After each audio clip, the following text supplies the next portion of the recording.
Her perfectly styled braids caught the warm light from the crystal chandeliers above, creating a crown-like effect that matched her natural dignity. At 29, Helena had mastered the art of being present yet invisible, a skill honed through years of working the front desk at one of New York's most prestigious hotels. Her tailored black blazer and crisp white shirt spoke of professionalism, while her subtle gold accessories honored the heritage she carried with pride. "Another coffee, Miss Brooks." The night security guard's voice drew her attention from the computer screen. Helena's lips curved into a small smile that didn't quite reach her eyes. "Not tonight, Marcus. One more cup and I'll be too wired for my morning shift at the cafe." The mention of her second job brought a familiar weight to her shoulders. 2 jobs, countless hours, and a dream of writing that lived in the margins of her moleskin notebook. This was her reality. She straightened her 5'10" frame, her presence commanding despite her desire to blend into the background. The hotel's revolving doors spun suddenly, bringing in a gust of autumn air and a man whose presence seemed to alter the very atmosphere of the lobby.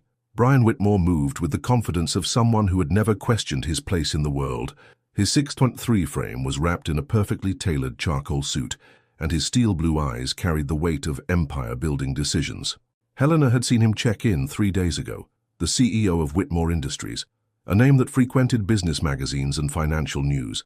She'd processed his registration with professional detachment, noting the way he barely looked at her, his attention divided between his phone and his personal assistant's rapid-fire schedule updates. But tonight was different. Tonight, he was alone. "Miss Brooks." His voice carried the refined edge of old money and Ivy League education. "I find myself in need of dinner recommendations at this unfortunate hour." Helena's fingers stilled over her keyboard. The late-night food question was common enough, but something in his tone made her look up. His well-groomed beard couldn't hide the tension in his jaw, and despite his impeccable appearance, there was an undercurrent of exhaustion in his stance. "That depends, Mr. Whitmore," she replied, her voice carrying the warm professionalism she'd perfected over years of customer service. "Are you looking for sustenance or an experience?" A flash of surprise crossed his face, quickly replaced by interest. "I wasn't aware those were mutually exclusive options." "In New York, at midnight?" Helena allowed herself a genuine half-smile. "They can be very different things." Brian leaned slightly against the counter, his expensive watch catching the light. "Enlighten me." "For sustenance, there's a 24-hour diner 3 blocks east that serves the best French toast in Manhattan. For an experience," she paused, considering, "there's a hidden Japanese restaurant in the basement of the old Wilson building. They serve until 2 a.m., and their chef has 2 Michelin stars."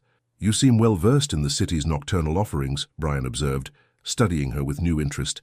"It's my job to know." Helena adjusted her glasses again, a tell she'd never managed to eliminate. "And which would you choose?" The question hung in the air, personal in a way that made Helena's carefully constructed walls shift uncomfortably. She'd learned the hard way about men in expensive suits, asking seemingly innocent questions. Her last relationship had taught her that lesson thoroughly. "The diner," she answered finally. "Sometimes authenticity matters more than acclaim." Brian's eyebrows rose slightly, and something that might have been a real smile touched his lips. "A philosophy that extends beyond food, I imagine." Their eyes met for a moment too long to be strictly professional. Helena felt a flutter of warning in her chest, the same instinct that had kept her focused on survival rather than living for the past 2 years. "Would you care to join me?" The invitation landed between them like a stone in still water. Helena blinked, certain she'd misheard. "I'm sorry." "Join me for a late dinner," Brian repeated, his confidence wavering for just a fraction of a second. "You've piqued my curiosity about this diner, and I find myself reluctant to dine alone tonight." Helena's mind raced through all the reasons this was a terrible idea. Office policy about fraternizing with guests, the fact that she had another shift in 7 hours, the memory of trust betrayed and promises broken. But something in the way he stood there, powerful yet somehow vulnerable in this midnight moment, made her hesitate. There was a story in his eyes that didn't match the narrative of the ruthless CEO she'd read about. "I can't leave the desk unattended," she said, but even as the words left her mouth, she knew they sounded like what they were, an excuse. "I'll wait." His response was immediate, surprising them both. "Your shift ends at 2 a.m., correct? The restaurant you mentioned, the one with the Michelin stars, would still be open." Helena felt the weight of a choice pressing down on her. In romance novels, this would be the moment where fate intervened, where the heroine took a chance that would change her life. But Helena had stopped believing in those stories long ago. "Mr. Whitmore." "Brian," he corrected softly, "and this isn't what you think. No expectations, no complications. Just dinner and conversation with someone who seems to understand the difference between sustenance and experience." The grandfather clock chimed midnight, its sound filling the space between them. Helena looked at this man, really looked at him, and saw something familiar in his solitude. Perhaps they were both hiding behind their perfectly constructed facades. "Okay," she heard herself say, the word slipping out before she could catch it. "But I choose the place." Brian's smile was genuine this time, transforming his entire face. "I look forward to your expertise, Miss Brooks." "Helena," she offered, surprising herself again. As he walked toward the elevators, Helena felt the familiar urge to write. This moment, this strange, unexpected midnight encounter, felt like the beginning of something. She just wasn't sure if it was something wonderful or dangerous. She pulled out her notebook and began to write, her elegant handwriting filling the page. Sometimes the most significant moments come disguised as ordinary decisions. "Tonight I said yes to dinner with a stranger who doesn't feel strange at all." Maybe that's the most terrifying part. The night continued its slow dance toward dawn, but something had shifted in the air of the Grand Plaza Hotel. Change had arrived, wearing a perfectly tailored suit and carrying questions that Helena wasn't sure she was ready to answer. The autumn sun hadn't yet risen when Helena pushed open the heavy glass door of the Daily Grind, her second workplace. Her body moved with the practiced efficiency of someone who had long ago mastered the art of surviving on minimal sleep. The midnight dinner with Brian Whitmore had ended just 3 hours ago, leaving her mind spinning with thoughts she couldn't afford to entertain. The cafe's interior welcomed her with its familiar scent of freshly ground coffee beans and aged wooden floors. Helena's fingers traced the worn edge of the counter as she made her way behind it, her braids now pulled back into a neat bun for her morning shift. The memory of Brian's intense gaze across the intimate table of the Japanese restaurant lingered like a shadow she couldn't shake. "You're here early," called out Mia, her co-worker, emerging from the storage room with fresh pastries. The petite Asian woman's sharp eyes didn't miss the subtle dark circles under Helena's glasses. "Rough night at the hotel?" Helena busied herself with the espresso machine, avoiding Mia's knowing look. "Just different," she answered carefully, the weight of her notebook heavy in her bag. She'd filled 3 pages after returning home, words flowing like a river breaking through a dam.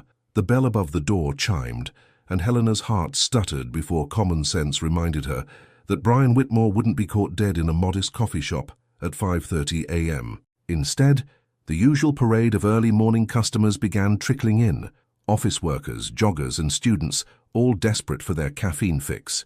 But at exactly 7:15 a.m., the door opened again, and James Delaney walked in, his casual elegance a stark contrast to the rushed energy of the other customers. His presence was unexpected enough to make Helena pause mid-pour. "1 Americano and 1 conversation, please," he said, leaning against the counter with an easy smile that didn't quite mask the calculation in his eyes. His mixed heritage was evident in his features, adding to his natural charisma. Helena finished the drink she was making, handed it to its waiting recipient, and turned to face Brian's right-hand man. "The Americano I can manage. The conversation wasn't on our menu last time I checked."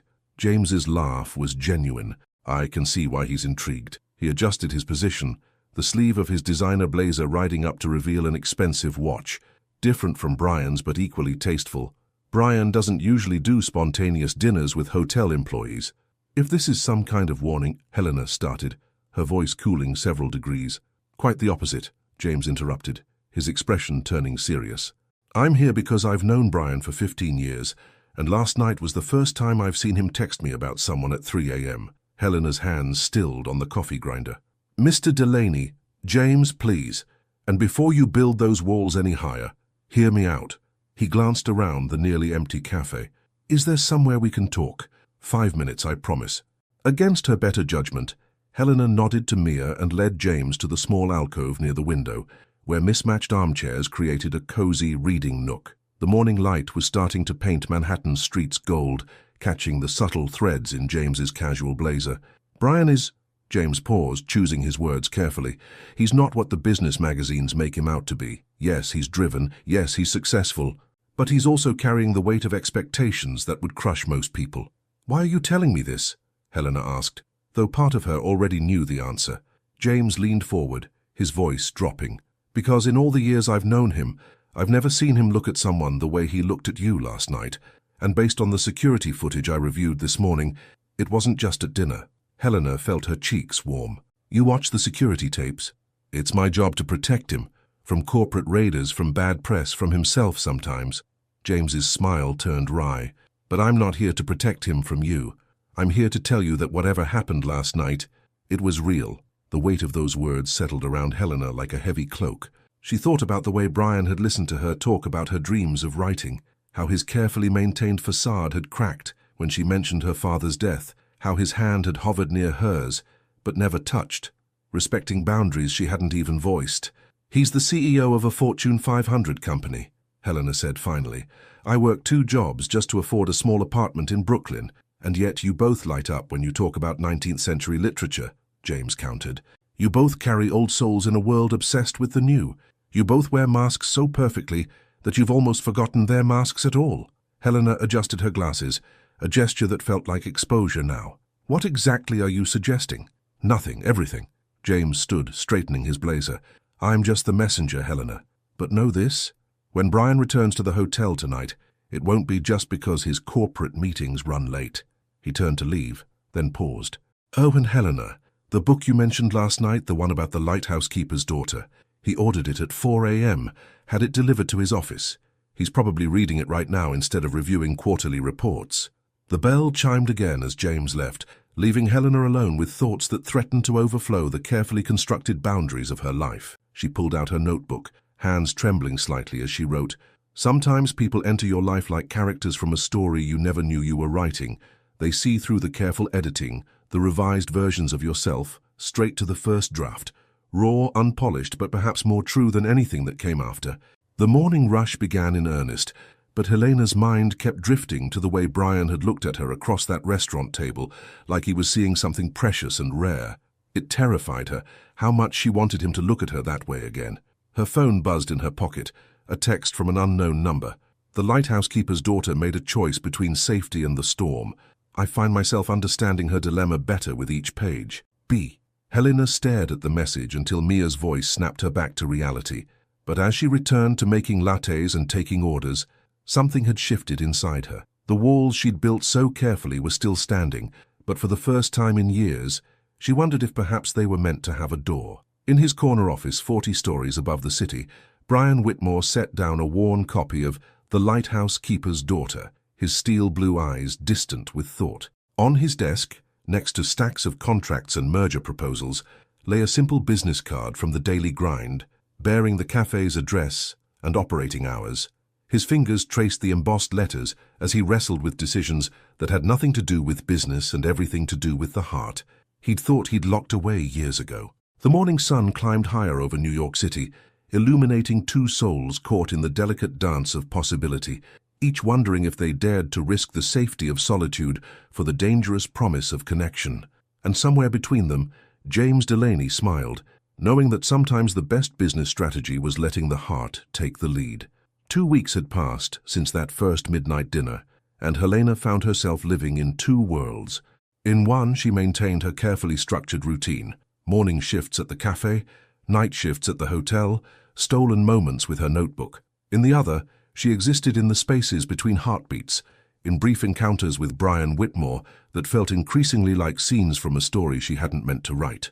Tonight, the Grand Plaza's lobby was quieter than usual. Helena's fingers moved across her keyboard, logging the day's reports, but her mind kept drifting to the way Brian had looked at her over breakfast that morning. He'd made it a habit to visit the Daily Grind just before closing her morning shift, always ordering a simple black coffee he barely touched while they discussed books, dreams, and the spaces between words. The sharp click of expensive shoes against marble pulled her from her thoughts.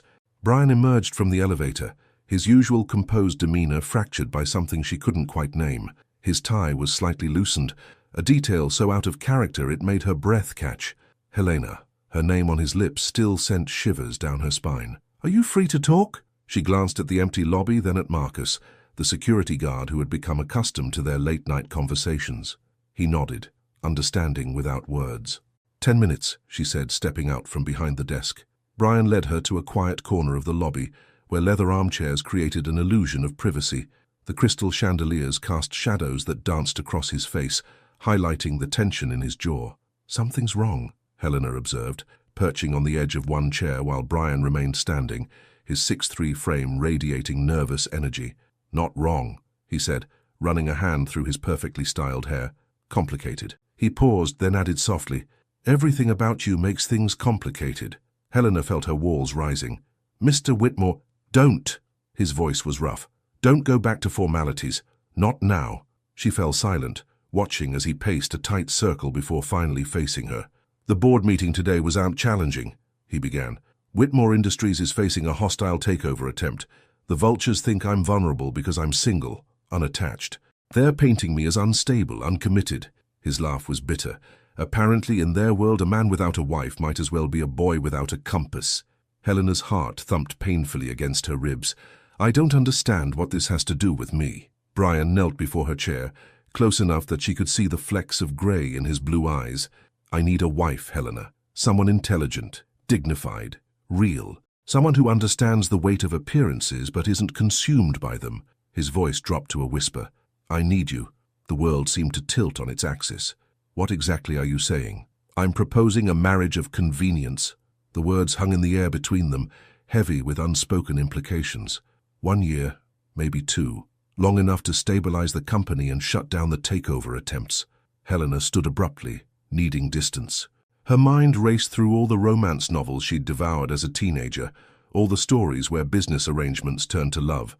But this wasn't fiction, and she wasn't a character who could afford to believe in fairy tales.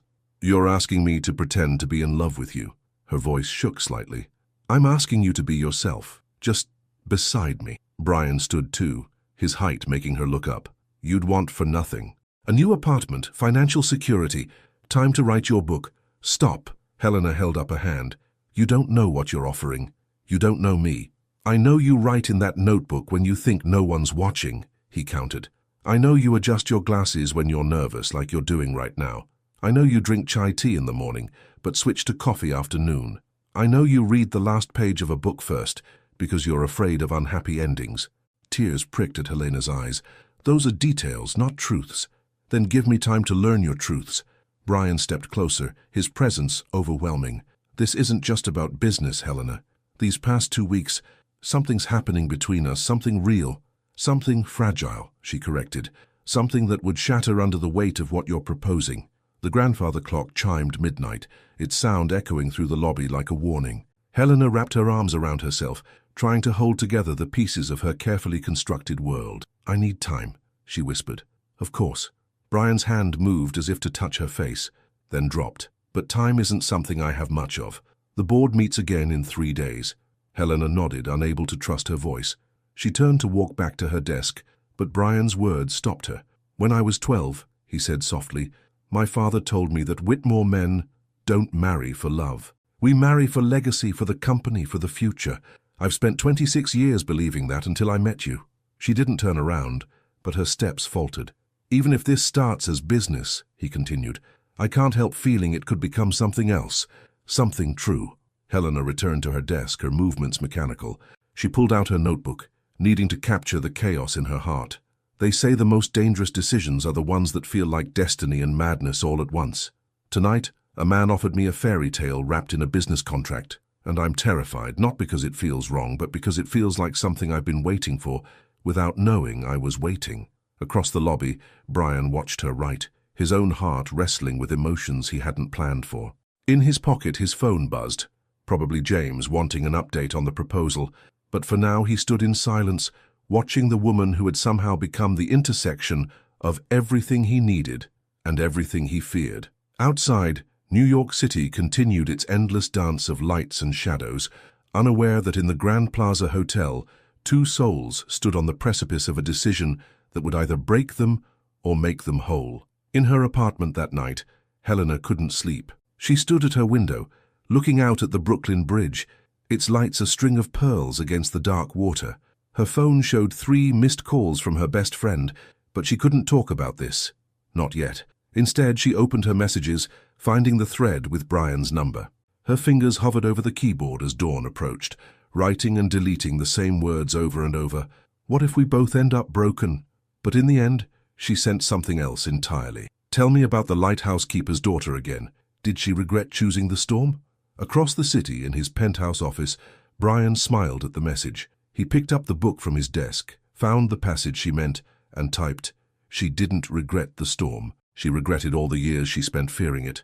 In the quiet hours before sunrise, two people lay awake in different parts of the city, both knowing that whatever answer came in 3 days' time would change everything.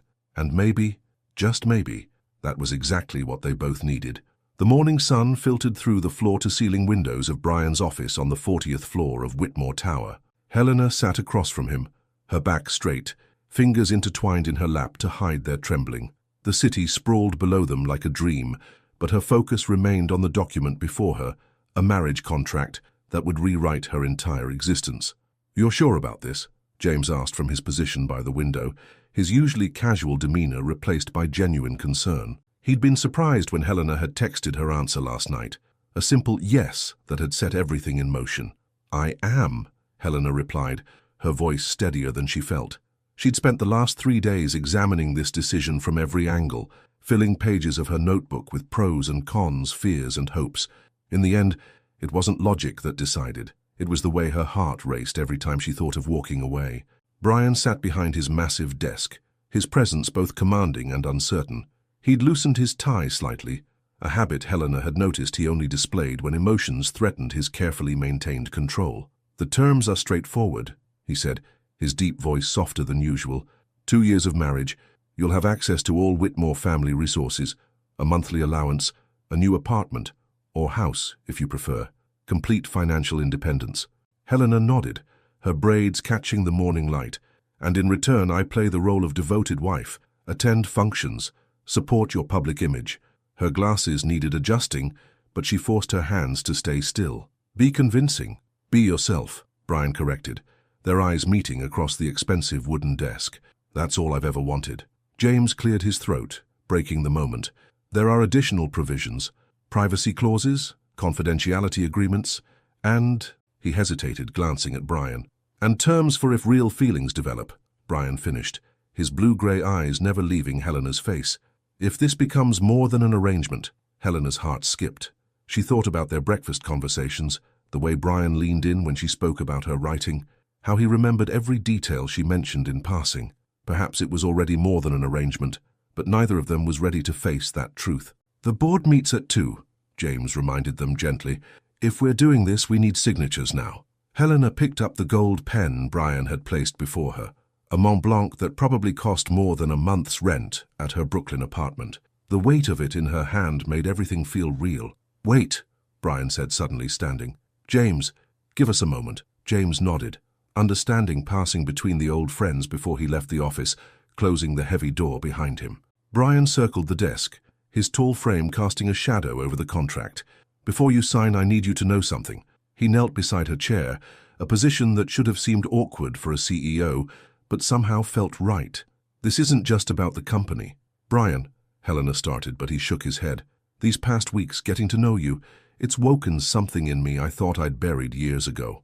The way you see the world, how you find beauty in small moments, your quiet strength, it's changed how I see everything." Tears threatened at the corners of Helena's eyes. "Don't make promises you can't keep." "I'm not promising love," he said, his voice rough with emotion. "I'm promising truth. Whatever happens between us, it will be real. No pretense, no games, just two people trying to find their way through this strange situation we've created." Helena closed her eyes, feeling the weight of the moment press against her chest. When she opened them again, Brian had moved closer, close enough that she could see the subtle flecks of silver in his dark hair. "My turn for truth," she whispered. "I'm terrified, not of the marriage or the public scrutiny or even the possibility of failure. I'm terrified of how much I want this to work, not for the contract, but for us." Brian's hand found hers, warm and steady.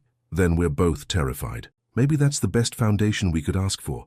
Honest fear rather than false confidence." The morning light shifted, painting patterns across the contract before them. Helena looked down at their joined hands, his pale against her dark skin, both trembling slightly with the weight of what they were about to do. "James mentioned a press conference," she said, trying to ground herself in practicalities. "This afternoon, after the board meeting. Brian stood, but kept hold of her hand. A whirlwind romance, secret dates, a proposal that couldn't wait. The media will love it. And us? Helena asked, finally voicing the question that had haunted her for days. What will we be to each other? Brian's thumb traced circles on her palm. Partners, friends, maybe more. But most importantly, real. Everything else we can figure out day by day. Helena reached for the pen with her free hand. Her signature flowed across the page, elegant and sure despite her inner turmoil. Brian signed next, his bold strokes a contrast to her flowing script. Mrs. Whitmore. He tested the words, making them sound like both a question and a promise. Not yet, Helena corrected, managing a small smile. First, we have to convince the world we're madly in love. That, Brian said softly, helping her stand, might be the easiest part of all. James returned, carrying a garment bag that Helena hadn't noticed before. Your dress for the press conference, he explained. And, Helena, the hair and makeup team is waiting in the executive lounge. Reality crashed back in waves. In less than 4 hours, she would stand before cameras and microphones, playing the role of a woman swept off her feet by one of New York's most eligible bachelors. Except it wouldn't be entirely a role, and that's what scared her most. I'll see you at 1:30, Brian said, his CEO mask sliding back into place. But his eyes, when they met hers, held the same mix of fear and hope she felt in her own heart. In the executive bathroom, changing into a dress that probably cost more than her yearly rent, Helena pulled out her notebook one last time as Helena Brooks. They say life changes in big moments, graduations, births, deaths, but sometimes it changes in the scratch of a pen, in the space between one heartbeat and the next, in the decision to stop watching life and start living it. Today I choose the storm. She closed the notebook, tucked it into her bag and faced her reflection. The woman who stared back wore designer clothes and uncertainty with equal grace. In a few hours, she would become Mrs. Brian Whitmore, and a new chapter would begin. Outside the bathroom, New York City continued its endless dance, unaware that in a tower high above its streets, 2 people had just signed a contract that would either break their hearts or heal them. Perhaps Helena thought as she squared her shoulders, it would do both, and maybe, just maybe, that was exactly what they both needed. The executive lounge of Whitmore Tower hummed with nervous energy. Helena stood before a full-length mirror, barely recognizing herself. The stylist team had worked magic, transforming her practical braids into an elegant updo that framed her face perfectly. The deep burgundy dress hugged her curves while maintaining sophistication, exactly what one would expect from a future Mrs. Whitmore. 5 minutes until the press conference, James announced, entering the room with his tablet in hand. He paused, taking in Helena's transformation. You look perfect, but something's missing. He reached into his pocket and pulled out a small velvet box. From Brian. Helena's hands trembled as she opened it. Inside lay a delicate gold necklace with a small pendant shaped like an open book. A tiny lighthouse was etched on one page, waves on the other. Her throat tightened with emotion. He had it made this morning, James said softly. Rush order from his family's jeweler. Before Helena could respond, Brian appeared in the doorway. He'd changed into a fresh charcoal suit that made his eyes look stormy. For a moment, he just stared at her, all his careful composure stripped away. Helena, he breathed, crossing the room in long strides. You're convincing, she offered, trying to lighten the suddenly heavy atmosphere. Real, he corrected, taking the necklace from the box. May I? She turned, feeling his warm fingers brush her neck as he fastened the clasp. In the mirror, they looked like something out of a magazine spread, the powerful CEO and his elegant bride-to-be. But the tender way his hands lingered on her shoulders told a different story. The board approved unanimously, he murmured, just for her ears. Now comes the harder part. Convincing the world we're in love? Helena asked, meeting his eyes in the reflection. Convincing ourselves we're not. The words hung between them, dangerous in their honesty. Before either could address them, James cleared his throat. It's time. Remember the story we practiced? He handed them each a small card. Key points for the press. Keep it simple, romantic, believable. Helena scanned the card. Secret dates, whirlwind romance, love at first sight. The irony wasn't lost on her. Their fabricated story felt more conventional than the truth. The elevator ride to the press room was silent, filled with unspoken tensions. Brian's hand found hers just as the doors opened, and she was surprised by how natural it felt, how their fingers interlaced, as if they'd done this 1,000 times. Camera flashes exploded the moment they entered. Helena felt Brian's grip tighten reassuringly as they approached the podium. The room was packed with reporters, all hungry for details about New York's most surprising engagement. "Good afternoon," Brian began, his CEO voice in full effect.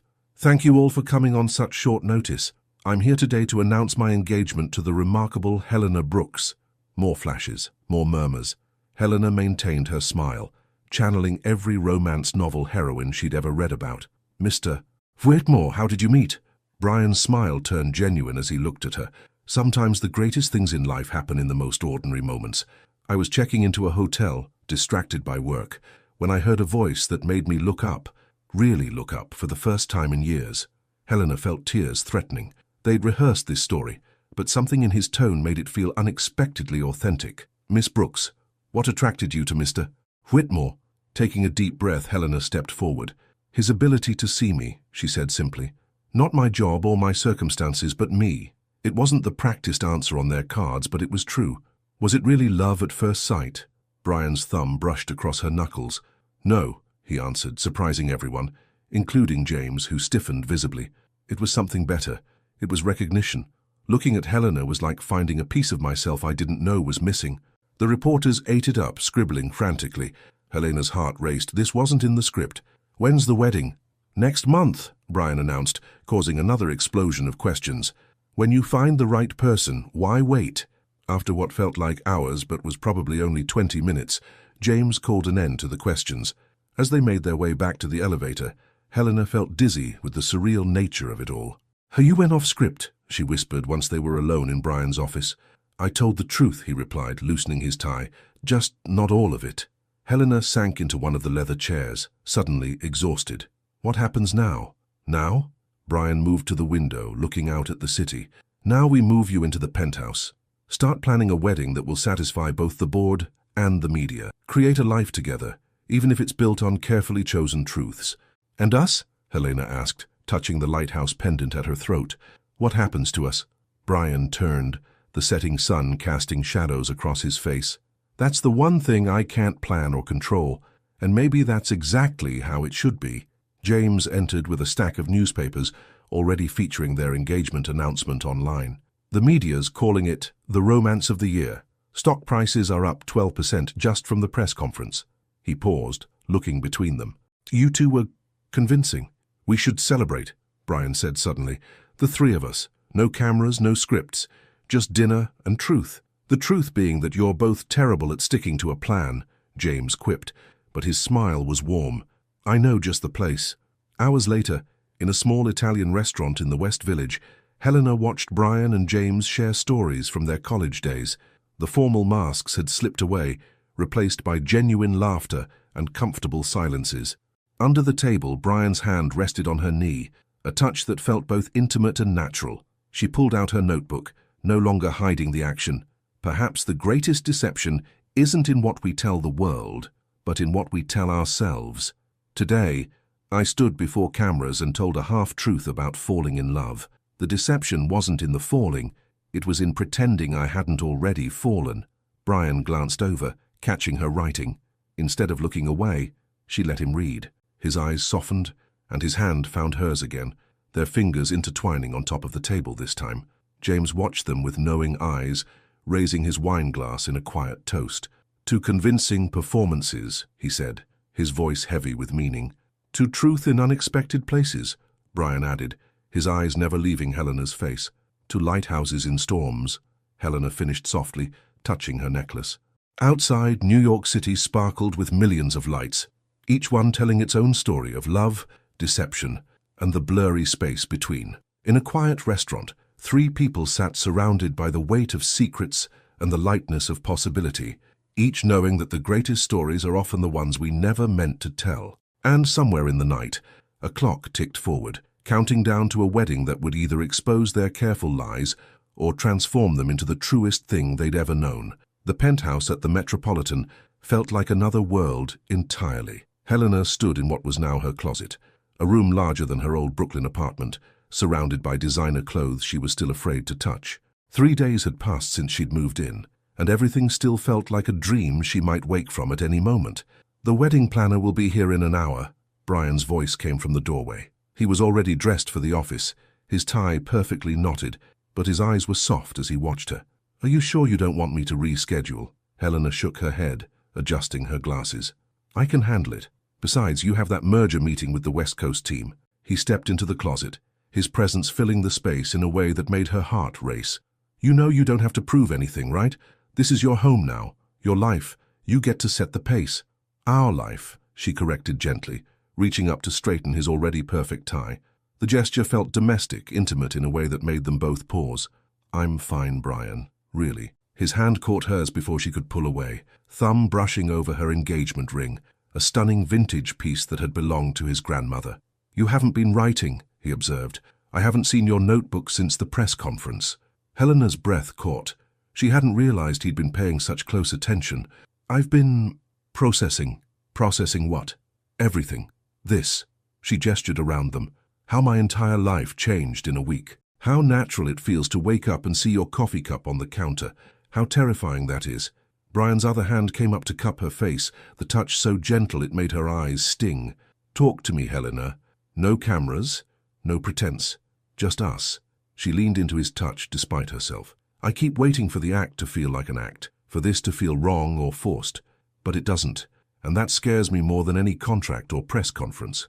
I know, he whispered, and she could see the same fear reflected in his steel blue eyes. Every morning I wake up expecting to hear you making tea in the kitchen, and when I do, something settles in my chest that I didn't even know was restless. The sound of the elevator chiming broke the moment. James's voice carried through the penthouse. Please tell me you're both decent, because I'm coming in with wedding details that can't wait. They stepped apart, but something had shifted in the air between them. Helena grabbed a cream-colored blazer from one of the hangers, still marveling that this was her life now, and followed Brian to the living room. James was spreading papers across the coffee table, his casual elegance somehow making the formal room feel more lived in. Good morning, future power couple. We have decisions to make. The wedding planner will be here soon, Helena reminded him, settling onto the sofa. Exactly why we need to align on the big items first. James pulled out his tablet. The media's expecting the society wedding of the year, but we need to balance that with authenticity. Helena, this is where you come in. She raised an eyebrow. Me? You're our reality check. Every time we veer too far into billionaire spectacle territory, you pull us back to what matters. Brian, who had been checking emails on his phone, looked up with interest. What's your vision, Helena? If this were...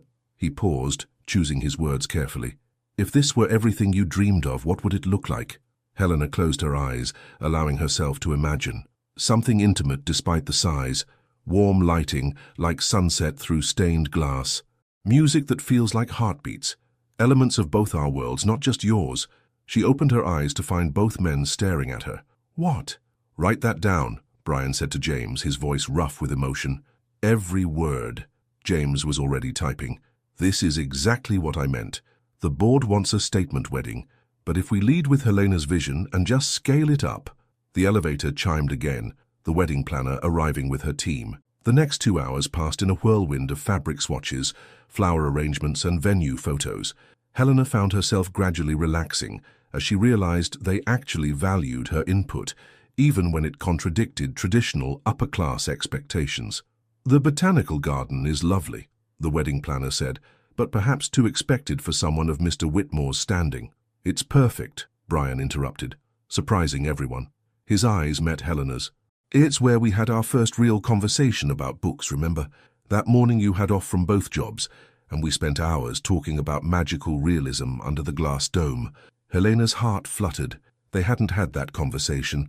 It wasn't part of their agreed-upon story, but the way Brian described it made her wish they had. The glass dome, she found herself saying, where the light made patterns on your face, and you told me about reading 100 Years of Solitude in college. Brian's smile was subtle but real. They were building this memory together, creating truth from fiction in a way that felt more honest than their practiced stories.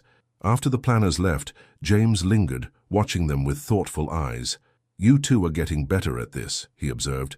Almost too good. What do you mean? Helena asked, still arranging the fabric swatches into color stories that pleased her artistic eye. The best lies have truth at their core, James said carefully. And watching you two, there's a lot of truth happening. Before either could respond, his phone buzzed. Speaking of truth, the media's requesting an engagement photo shoot, something intimate at home, showing your life together. He paused. Think you can handle that? Helena looked around the penthouse, at Brian's books now sharing shelves with hers, at her notebook sitting next to his laptop, at the way they'd unconsciously created shared spaces in this massive apartment. Yes, she said softly, I think we can be convincingly real. That evening, after Brian returned from his meetings, Helena found him on the balcony, staring out at the city lights. She brought him a cup of coffee, black, no sugar, exactly how he liked it. Thank you, he said, making space for her at the railing. For today, for all of it. I got something today, she told him, pulling her notebook from behind her back. After everyone left, I needed to write again. Brian's expression softened. Will you share it? Helena opened to the fresh page, her handwriting dancing across the paper. Perhaps love is not the grand gesture or the perfect story. Perhaps it's in the small moments, the shared coffee cups, the invented memories that feel more real than reality, the way two people can build a truth from careful fiction. We're learning a dance we've never danced before, and sometimes I forget which steps are choreographed and which ones just happen because our hearts know the rhythm. She fell silent, waiting for his response. Instead of speaking, Brian gently took the notebook, pulled out his Mont Blanc pen and wrote beneath her words, Sometimes the most honest thing we can do is admit that we've stopped pretending. Their eyes met over the open page, the city lights casting shadows that couldn't hide the truth in their faces. The space between them crackled with possibility and fear, with unspoken words and unfelt touches. Inside, their phones buzzed with wedding details and media requests. Outside, the world waited for their perfectly crafted love story, but here, in this moment, they were just two people standing on a balcony, writing their own truth, one careful word at a time. James had been right. They were getting better at this. The question was, what exactly were they getting better at? The pretense or the reality that was slowly replacing it? The engagement photo shoot wasn't going according to plan. The photographer, a renowned artist known for capturing intimate moments of New York's elite, had arrived at the penthouse early that morning. Now, 3 hours in, Helena could feel Brian's frustration radiating off him in waves. Maybe if you could just... The photographer adjusted his lens again. Be more natural. Helena fought the urge to laugh at the irony. They'd been posed and repositioned countless times, on the sofa, by the windows, in the kitchen, each shot feeling more artificial than the last. Let's take 5, James intervened, sensing the tension. As the photography team stepped away, he approached Brian and Helena. What's wrong? You two were more convincing at the press conference. Because that was us, Brian said quietly, loosening his tie. This is, performance art. Helena understood. The staged domesticity felt wrong because their real moments were so much more authentic. Their actual mornings involved Brian making coffee while she read the news aloud, casual touches as they navigated the kitchen, comfortable silences as they prepared for their days. I have an idea, she said suddenly, slipping off her heels. Give us 15 minutes, no camera, no direction, let us just be. The photographer looked skeptical but nodded. As the team filed out onto the balcony, Helena turned to Brian. Dance with me? He blinked, surprised. What? Remember that night last week, when you couldn't sleep because of the merger stress and I found you listening to jazz at 3 a.m.? Brian's face softened at the memory. That night, they'd swayed together in the darkened living room. Not really dancing, but not really not dancing either. Just existing together in the space between friendship and something more. No music? He asked, already reaching for her. We'll make our own rhythm, she replied, stepping into his arms. They moved together slowly, her head finding its natural place against his chest. Brian's hand spread across her back, warm and steady, while the other held hers over his heart. They weren't dancing so much as breathing together, finding the synchronicity that came so easily when they weren't trying. Click. The sound of the camera was distant, unimportant. Helena felt Brian's lips brush her temple, so softly she might have imagined it. Click. They shifted, and Helena looked up to find Brian watching her with an intensity that made her breath catch. His hand moved to cup her face, thumb brushing over her cheekbone. Click. This isn't pretend anymore, is it? She whispered. Words meant only for him. Before he could answer, James cleared his throat. The board members are here. The spell broke. Helena stepped back, suddenly aware of the collection of suited executives filing into the penthouse. This was a scheduled meeting. How had she forgotten? But Brian's hand caught hers before she could retreat completely. "Stay," he said, loud enough for everyone to hear. "You're going to be my wife. You should be part of these discussions." The board members exchanged glances. This wasn't protocol, wasn't part of the plan, but Brian's tone left no room for argument. As the meeting progressed, Helena found herself drawn into conversations about company direction, community impact, and future initiatives.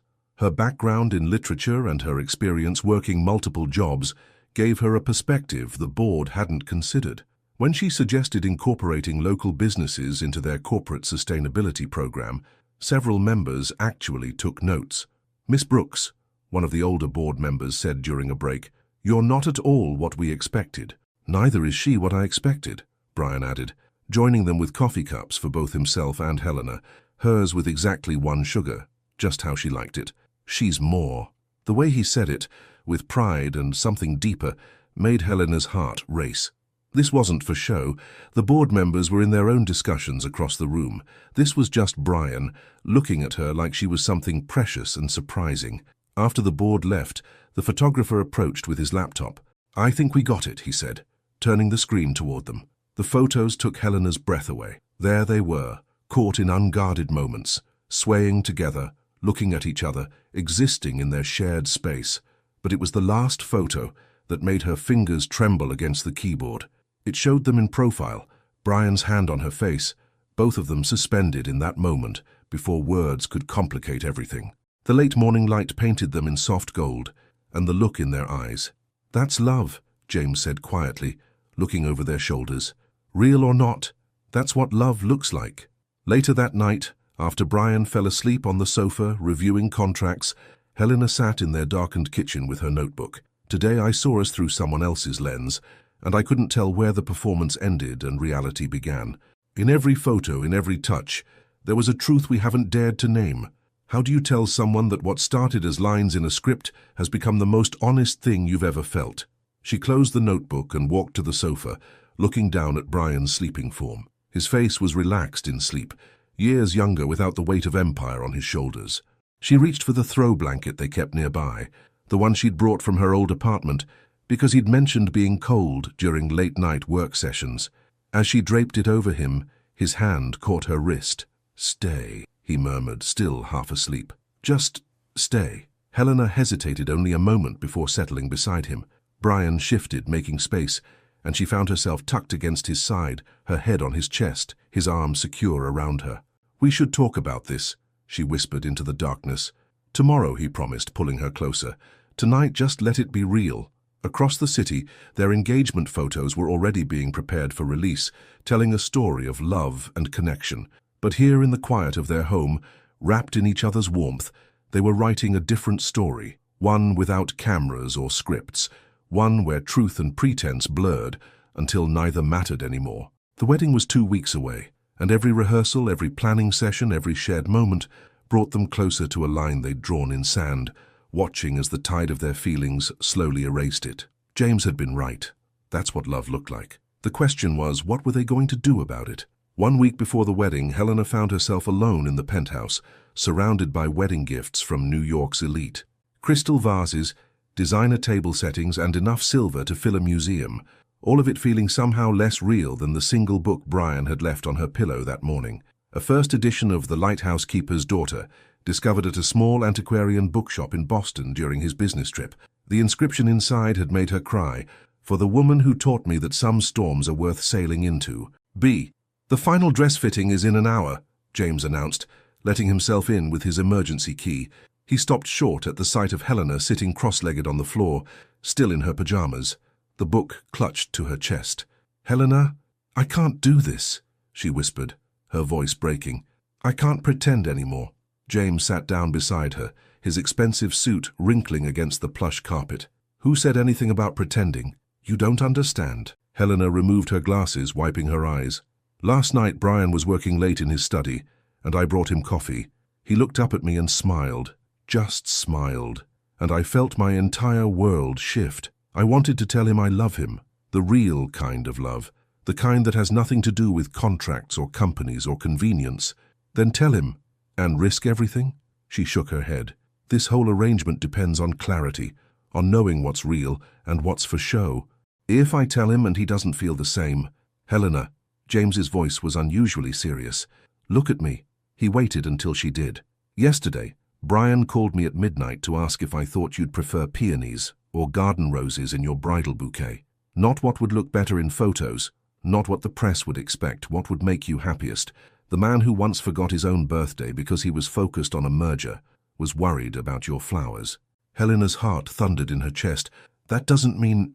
He reads your notebook, James interrupted.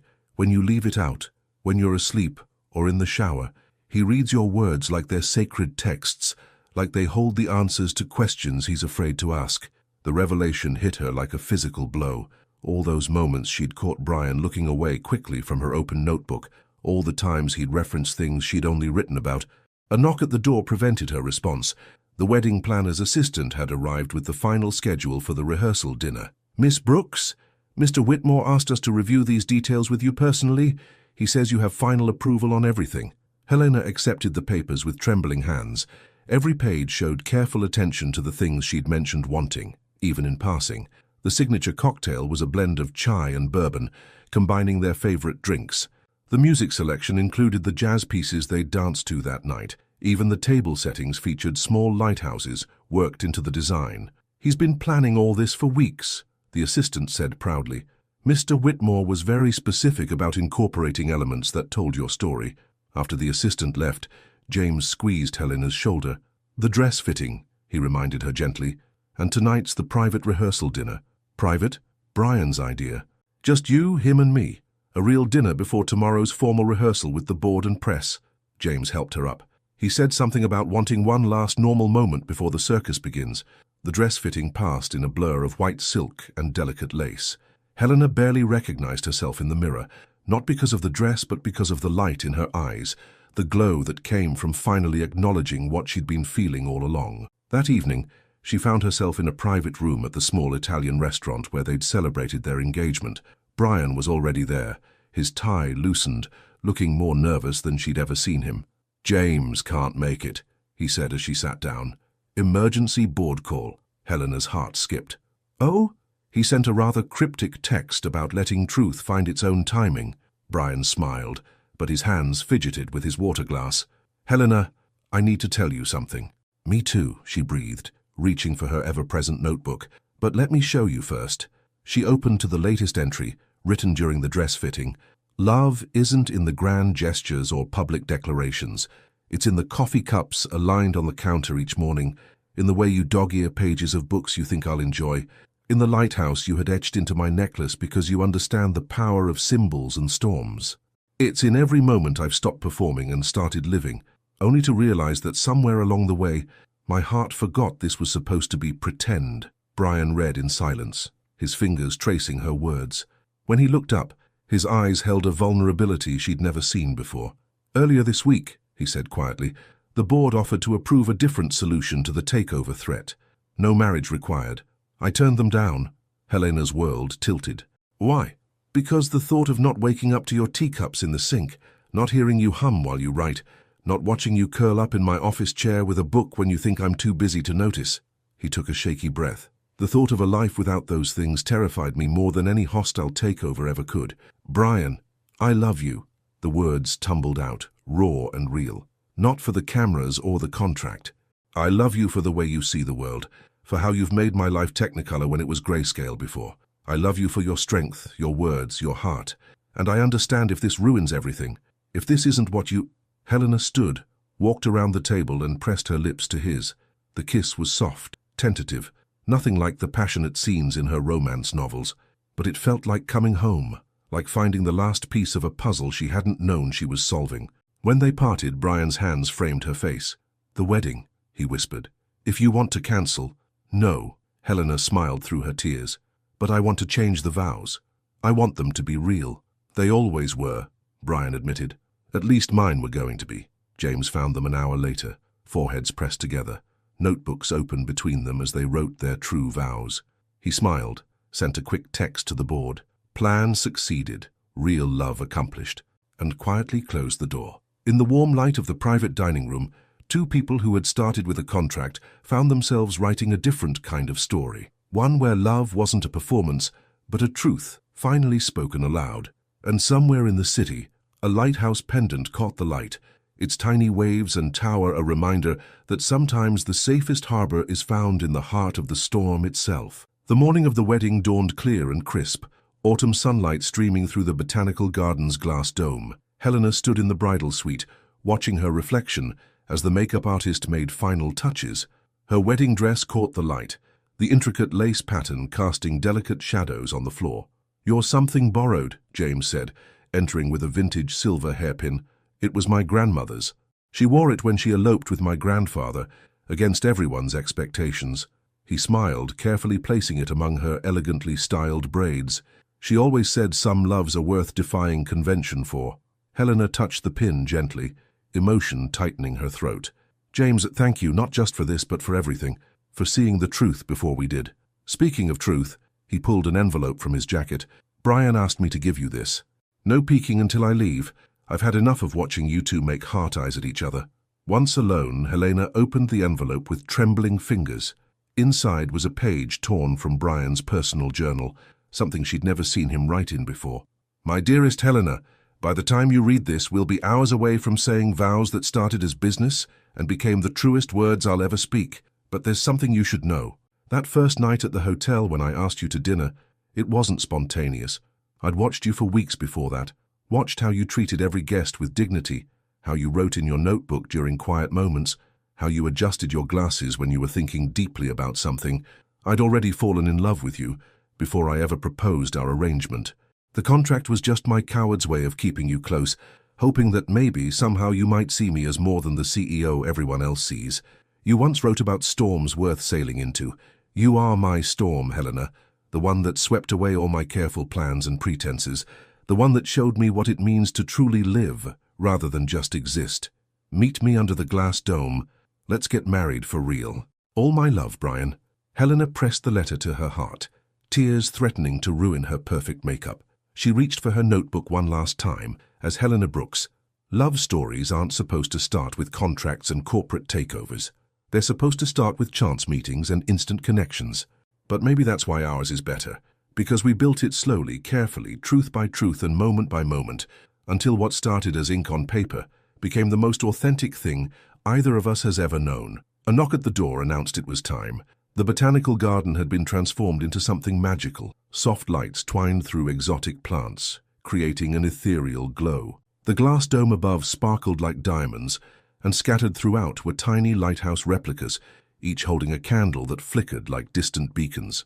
The string quartet began playing, not the traditional wedding march, but the jazz piece they danced to that night in the penthouse.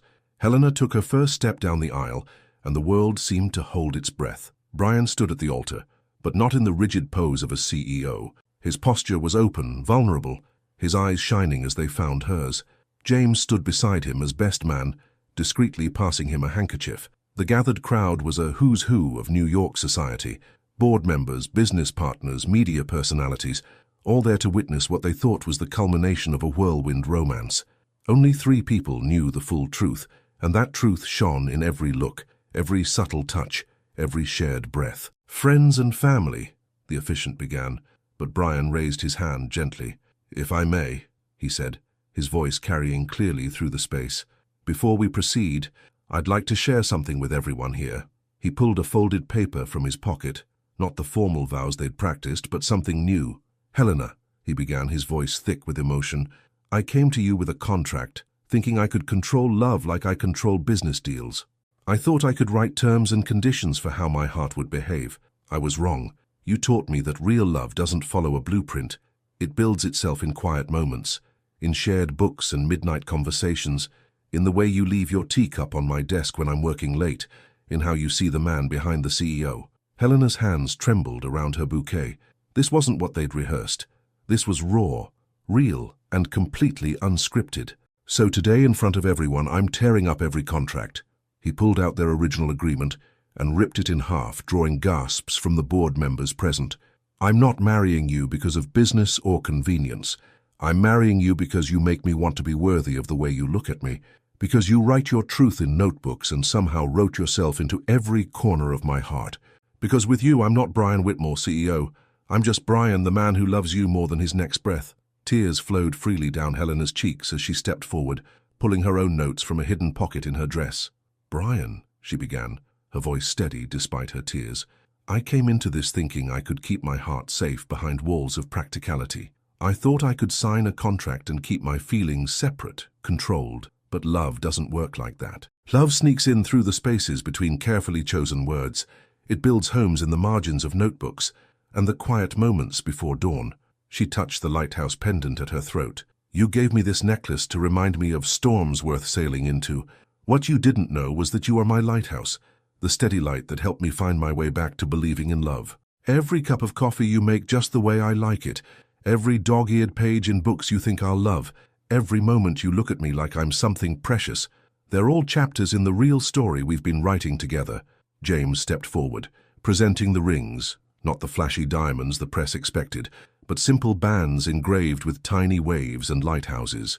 With this ring, Brian said, his fingers trembling as he slid the band onto her finger, I promise to love you not for show, not for business, but for all the beautifully real moments that make up our life together. With this ring, Helena echoed, placing his band with steady hands, I promise to love you not because of any contract, but because my heart chose you in every unscripted moment we've shared. The officiant barely finished pronouncing them husband and wife before Brian pulled her into a kiss that felt like coming home. The gathered crowd erupted in applause, completely unaware that they'd just witnessed not the end of a carefully orchestrated performance, but the beginning of something genuinely extraordinary. As they walked back down the aisle, hand in hand, Helena caught sight of James wiping his eyes. He gave them a slight nod, part congratulations, part acknowledgement of a plan that had worked better than anyone could have imagined.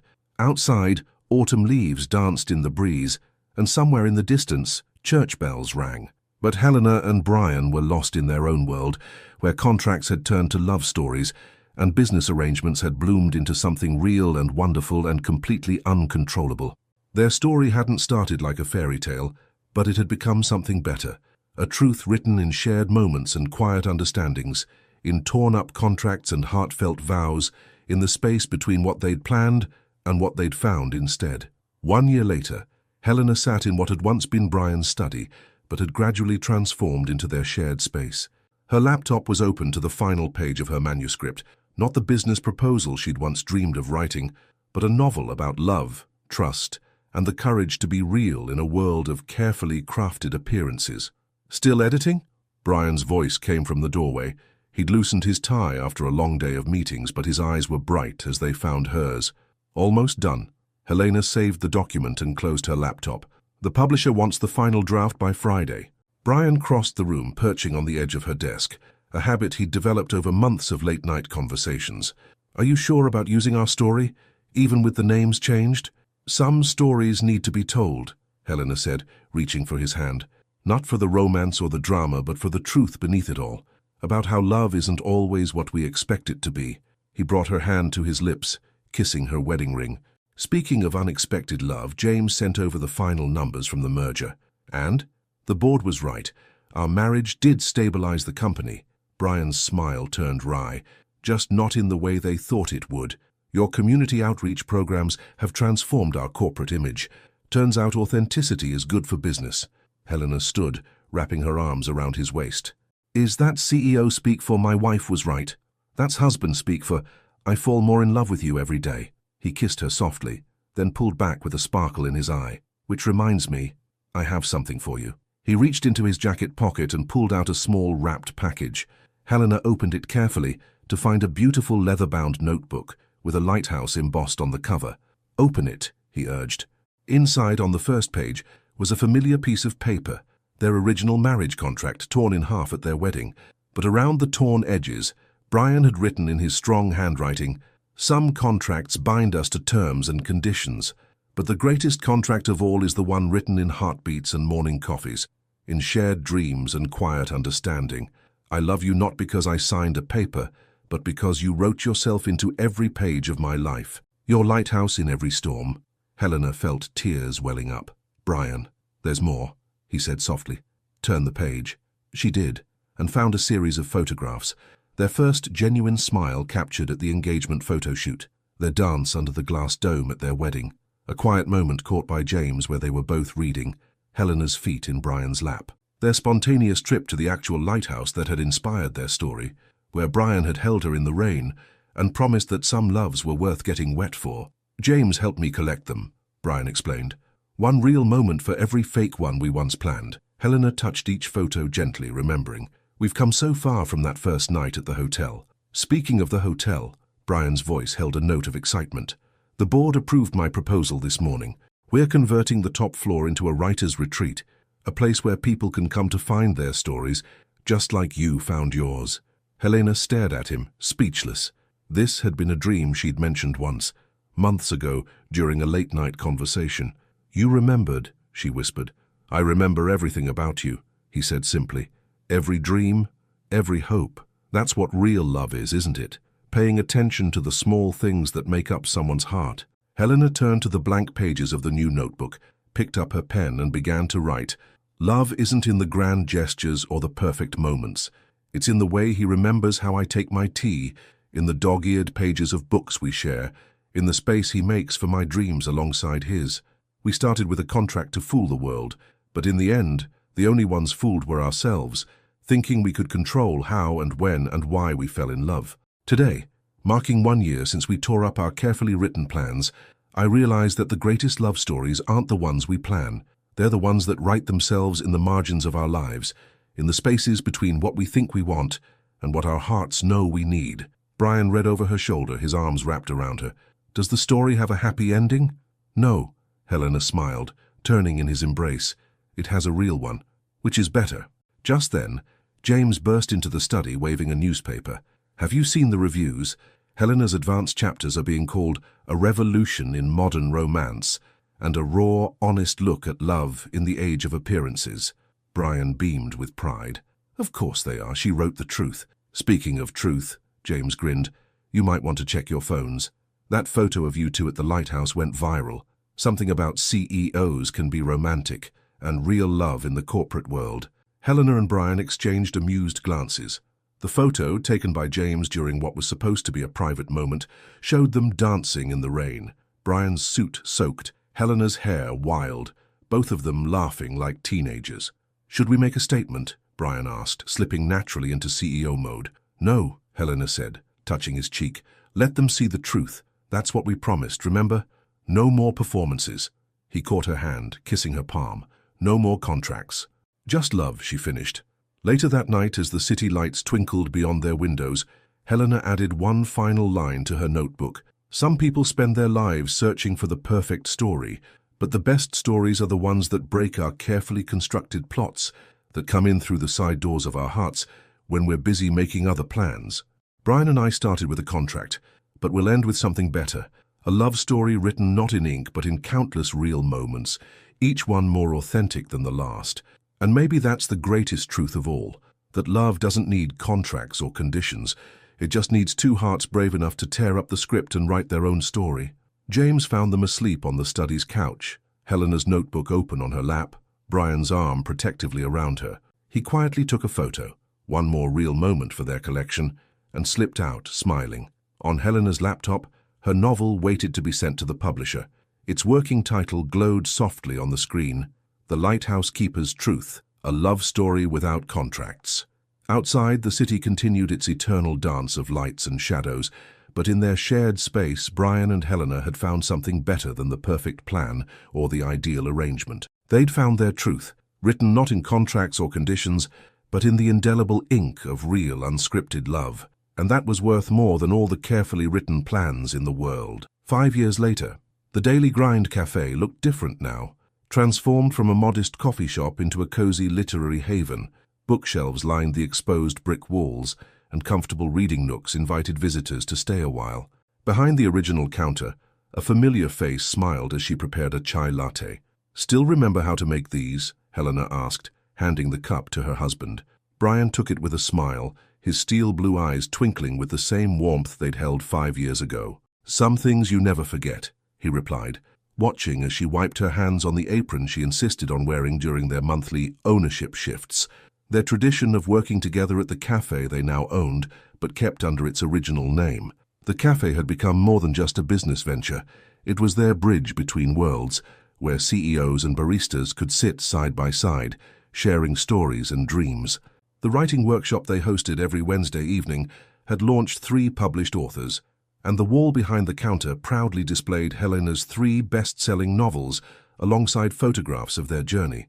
"Uncle James," a small voice called out as the door chimed. Their 4-year-old daughter Luna ran toward James, her dark braids bouncing, her father's blue-gray eyes shining with excitement. James scooped her up, his casual elegance unchanged by the years. "There's my favorite storyteller. Did you bring your notebook?" Luna proudly patted the tiny notebook hanging from a string around her neck, a miniature version of her mother's, complete with a tiny lighthouse embossed on its cover. "She insists on writing everything down," Helena said, watching their daughter, "just like her mama." "Speaking of writing," James settled Luna on his hip, "have you told Brian about the movie offer?" Brian's head snapped up. "Movie offer?" Helena adjusted her glasses. Some habits never changed. "They want to adapt The Lighthouse Keeper's Truth for the screen. But," she smiled, reaching for Brian's hand, "I told them our real story is still being written." Brian pulled her close, kissing her temple.